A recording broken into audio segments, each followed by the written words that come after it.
hit that subscribe button and the bell icon beside it to check out our latest videos before anyone else. Hi there guys, I'm Nikhil from GreedyTech, and in this video, I'm going to share with you my list of best phones under 7,000 rupees. First in the list, or the best phone that you can get under 7,000 rupees, is Redmi 5A. This phone is sold exclusively on Flipkart, mi.com and Mi Store and some other offline partners. Base variant starts at 5,000 rupees for 2GB RAM and 16GB of storage, and the next variant is sold at 7,000 rupees for 3GB of RAM and 32GB of internal storage. It is available in two colors, dark grey and gold, and dark grey is the color that I would suggest you to get. It comes with a 5-inch display, 3000 mAh battery, and it is powered by a Snapdragon 425 processor. And the best thing about this phone is it supports dual SIM along with a dedicated SD card slot. So no matter which variant you get, you don't have to worry about the storage space on this phone.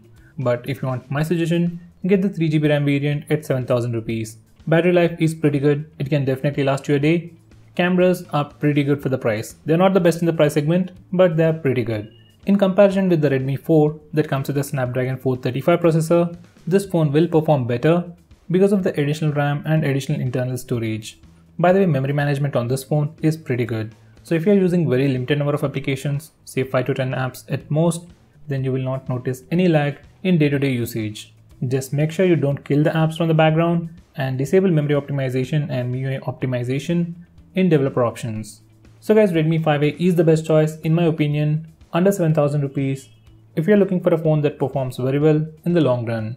Now the next phone I would suggest you is the Infocus Vision 3. This is the most feature-rich phone under 7,000 rupees and even under 10,000 rupees. It has a 5.7-inch display in 18:9 aspect ratio, so you get smaller bezels at the top and bottom, and it fits comfortably in your single hand. On the rear, it has a dual camera setup with a 13MP primary camera and a 5MP secondary camera with wide-angle lens. On the front, it has a 5MP camera just like the Redmi 5A. Cameras on this phone are really awesome.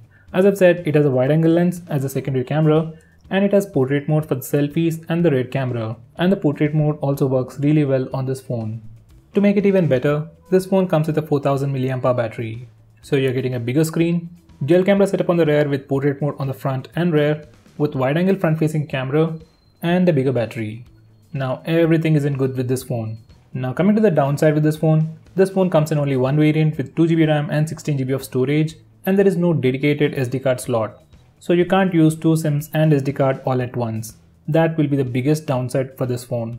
If you're a basic user who doesn't install a lot of apps or doesn't need all that space, and you want all these features like a bigger battery, bigger display, dual camera setup, portrait mode and all that goodies, then you can definitely buy the Infocus Vision 3.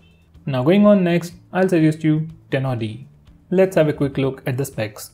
This phone starts at 5,000 rupees for 2GB RAM and 16GB of internal storage. Next variant is priced at 6,000 rupees for 3GB RAM and 32GB of storage. This phone is sold exclusively online on Amazon.in, and if you're an Amazon Prime user, you will get an extra year of warranty. It comes with a 5.2-inch display, 3500 mAh battery, and the same Snapdragon 425 processor seen in Redmi 5A. Now the only downside to this phone is it lacks an ambient sensor, and currently the proximity sensor isn't working perfectly. When compared to the Redmi 5A, it also comes with a dedicated SD card slot and has an additional fingerprint scanner on the back. So Redmi 5A and Tenor-D are pretty closely matched, but as I've said, Tenor-D is currently having the proximity sensor issue and it lacks the ambient sensor. So that's the reason I put it in the third place.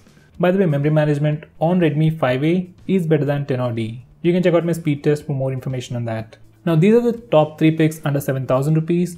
Now we do have some other phones too, like the Redmi 4, which comes with a 4000 mAh battery, a fingerprint scanner and the Snapdragon 435 processor, which is supposed to be better than all the phones that I just mentioned.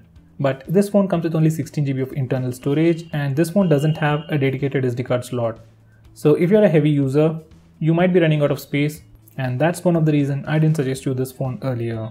Fingerprint scanner and bigger battery are important, but I think the additional RAM and internal storage and dedicated SD card slot are more important. So I wouldn't recommend you the Redmi 4 at 7,000 rupees right now. We also have Moto C Plus priced at 7,000 rupees, sold at Flipkart, which also comes with a bigger 4000 mAh battery.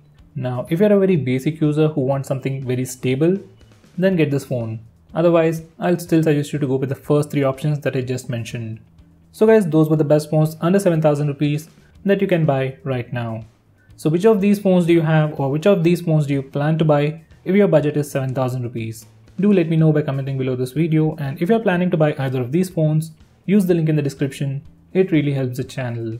If you want us to make any specific video, tweet out to us with the hashtag AskGreedyTech on Twitter, and we will try to make it as soon as possible. If you like this video, hit that like button and subscribe to our channel to see more cool videos on tech. I'm Nikhil from GreedyTech signing off. Have a nice day.